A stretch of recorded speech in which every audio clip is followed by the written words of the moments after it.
आज का हमारा टॉपिक है ट्रिग्नोमेट्री टेबल। जो एक आसान सा तरीका है ट्रिग्नोमेट्री टेबल को याद करने के लिए। हम लेफ़्ट हैंड थंब लेते हैं और नीचे से 0, 30, 45, 60, 90 डिग्री फिंगर्स को हमने नाम दे दिया गया है। अब मैं रूल अप्लाई करूँगा टेबल लिखने के लिए।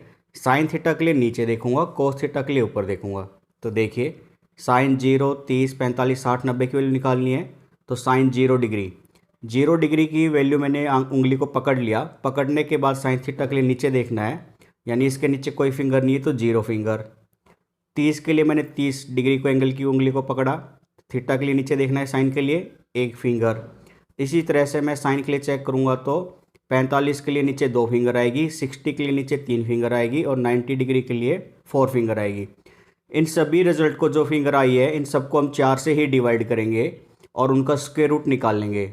तो 0/4 का 0 आएगा, साइन 30 के लिए 1/2, 45 के लिए 1/√2, 60 डिग्री के लिए √3/2 और 90 डिग्री के लिए 1 आउटपुट आ जाएगा आपका। ठीक है। सिमिलरली कोस 0 के लिए अगर मैं चेक करूँगा तो ये 0 डिग्री की उंगली को पकड़ लूँगा और कोस के लिए ऊपर देखना है। 0 डिग्री पकड़ने के बाद कोस के लिए 4 फिंगर बचती है। 30 डिग्री पकड़ने के बाद कोस के लिए 3 फिंगर बचती है। 45 डिग्री पकड़ने के बाद 2 फिंगर बचती है। 60 के बाद 1 और 90 को अगर पकड़ लूँगा तो कोई फिंगर नहीं बचेगी। सिमिलरली इन सबको फिर से 4 से डिवाइड करके उनका स्क्वायर रूट निकाल लूँगा तो वैल्यू आ जाएगी कोस 0 की 1, 30 डिग्री की √3/2, 45 की 1/√2, कोस 60 की 1/2 और कोस 90 की 0।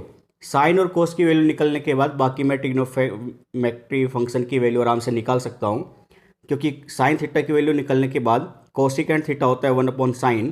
तो साइन की वैल्यू पुट कर दीजिए, उसका रिवर्स हो जाएगा कोसिकेंट।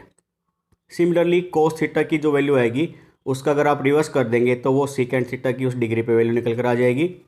टेंजेंट थीटा होता है sine theta divided by cos theta. तो साइन और कोस यानी साइन 30 और कोस 30 की अगर आप वैल्यू पुट करेंगे तो आपकी जो वैल्यू आएगी वो टेंजेंट 30 डिग्री के लिए हो जाएगी। सिमिलरली किसी भी एंगल के लिए कोट थीटा की वैल्यू मैं निकाल सकता हूँ कोस थीटा और साइन थीटा की वैल्यू पुटअप करके। या मैं ये भी कह सकता हूँ कि अगर टेंजेंट थीटा की वैल्यू आ जाती है तो कोट थीटा उसका इन्वर्सली प्रोपोर्शनल होता है, तो कोट थीटा की वैल्यू हो जाएगी 1 में टेंजेंट थीटा करके। तो ये था हमारा ट्रिग्नोमेट्री टेबल याद करने का सबसे सिंपल तरीका।